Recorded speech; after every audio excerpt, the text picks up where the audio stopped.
Damn right, a lot has changed since then. Uh, Hello. I have no idea if anyone was correctly redirected here. I think it was supposed to do that. Uh, if it didn't, then whoopsies. That's on me. Uh, if you were, don't worry. This won't be long. Also, yes, unfortunately, this is what I actually look like. If you somehow haven't seen that already, which actually distinct possibility. Uh, but I just wanted to do this to give a few quick thoughts on the project now that it is all but over. Obviously, the album itself fully releases tomorrow, but also it's not really much difference between the album and the video versions. Less of the hiss at the end of songs. Yeah.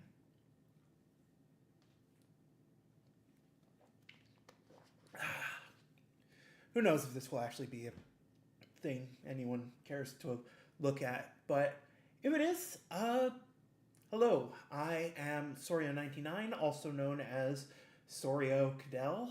I am the creator behind the final stage and other more notable things.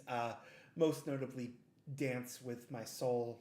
I'm guessing most people who see this will actually know about.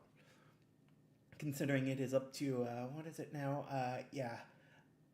50,000 views. Not the highest viewed thing in the world, but definitely one of the more successful things I've ever made. And it is because of that, actually, that I can say that one of the updates I wanted to give in this live thing is that a few months back, I officially crossed the boundary to 1,000 subscribers, which is very surreal. And it also means that in the past month, I have successfully applied for and turned on monetization for my channel. Not everything is monetized. In general, I am keeping the cover songs unmonetized and other things that like use other people's music. However, my original stuff is going to be monetized simply because this is where most people discover me. I mean, I guess technically now, thanks to Dance with My Soul, I have technically made money from my music career, but yeah. Money isn't really important to me that much. I'm fairly comfortable as I am, but you know, it is nice to have the security of like whatever happens, I can keep doing this, you know, I can keep going with doing the things that I love, and you all have made that possible. So thank you so much for that. It really does mean the world to me. Uh, yeah, so uh, if I sound a little weird, that is because I am using a new microphone. I finally upgraded, and I am well aware of the irony of upgrading my microphone after releasing an album. But, you know, it only occurred to me that I could just do that recently, so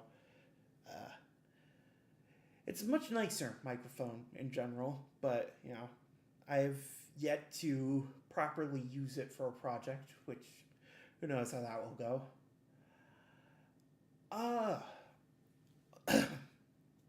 Anyways, the final stage.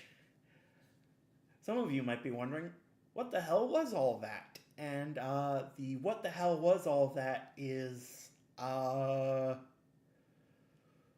my mom died, which is, you know, it's a very sad thing, but it's also kind of inevitable, I guess. It's weird because, like, it's like, I don't. It's better that I outlived her than if she outlived me, right? Like, but, you know, it is still,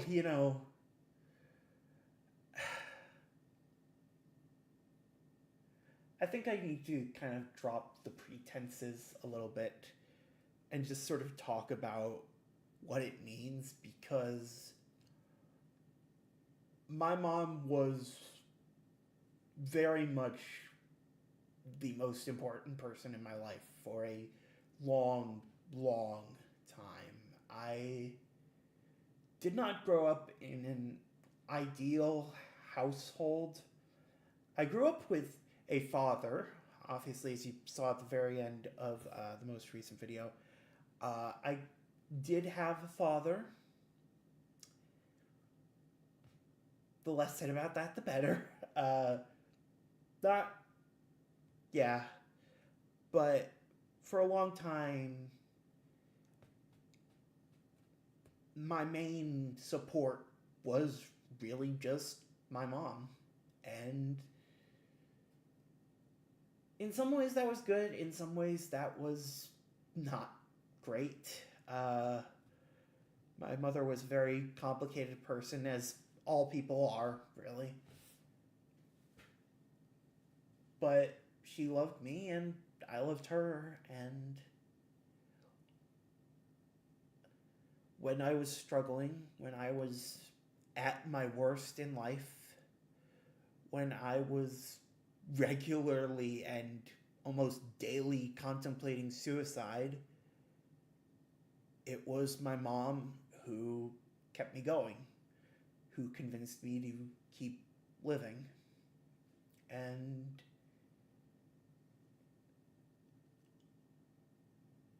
if it wasn't for her, I wouldn't be here. I mean, obviously, in a lot of ways, without mothers, oh, without a mother, you wouldn't be born, which it's true. But in a more real sense, she is very much the reason I'm here and the reason I am the way that I am. And she's gone. And it was a slow and painful process getting there, which was not particularly pleasant. And I wasn't there for her at the very end. I wish I was, but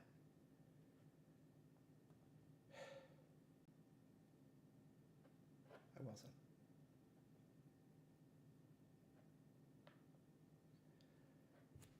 Anyways, so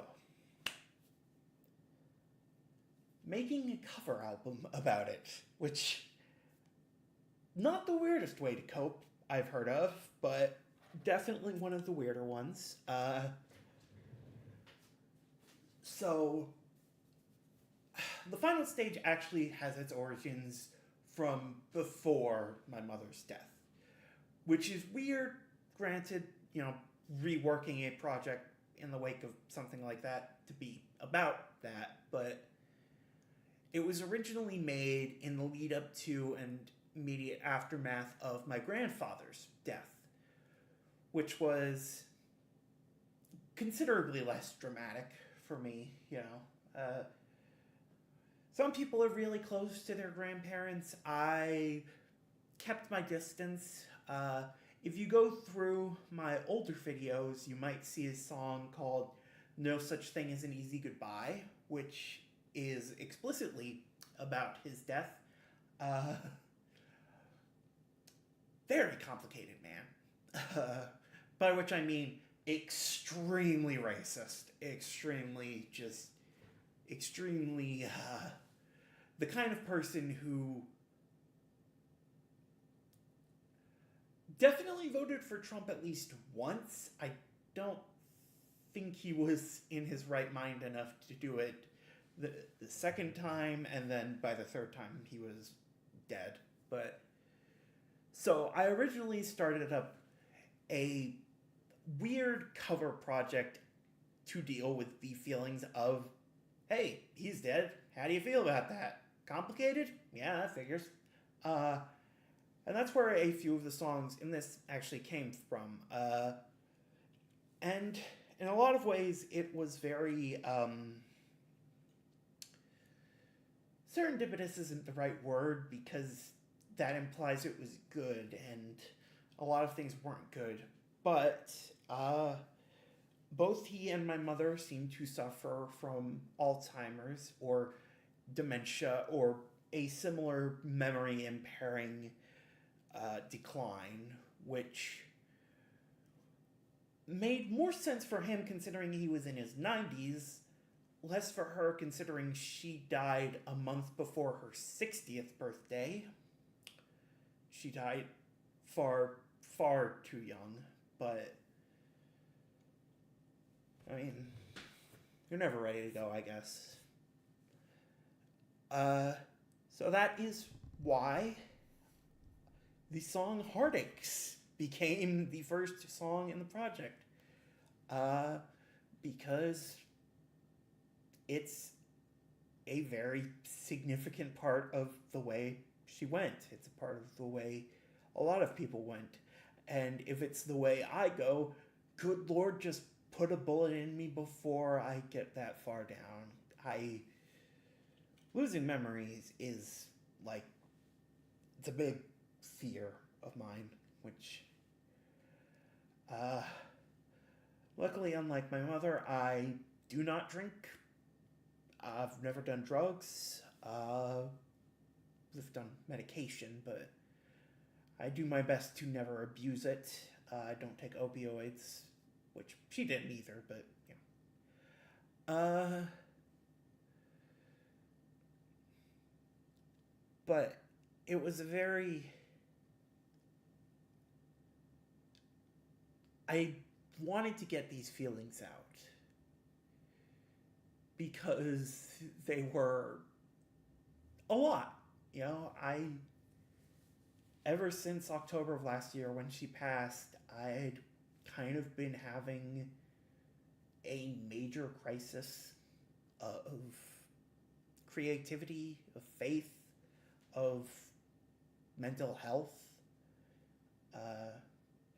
And there was a lot of other stuff going on. I am non-binary, and I have been on HRT for years now.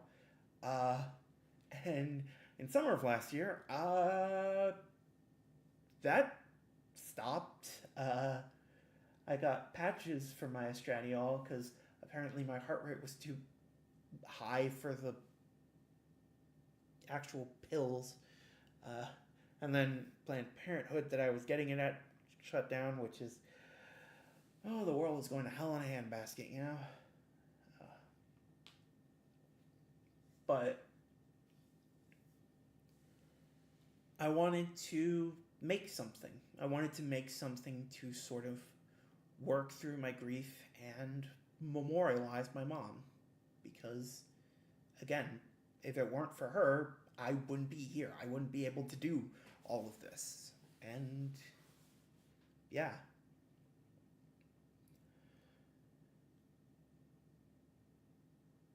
And I guess that's really all there is to say. I just wanted to do this as a quick thing to say, first off, I completed all of this. Everything except this live stream was finished back in January. So I am currently, I'm fine. I'm doing okay. I am working on various projects. Not sure which will be coming to the YouTube channel, if any. I do have some plans for another more original music thing to come out on the 18th of May. Beyond that, Who's to say? I guess it will come down to what there's demand for, really. Uh, Beyond that, uh, take care of yourselves out there, and I will see y'all when I see y'all. In the meantime, I need to take my clothes out of the dryer, so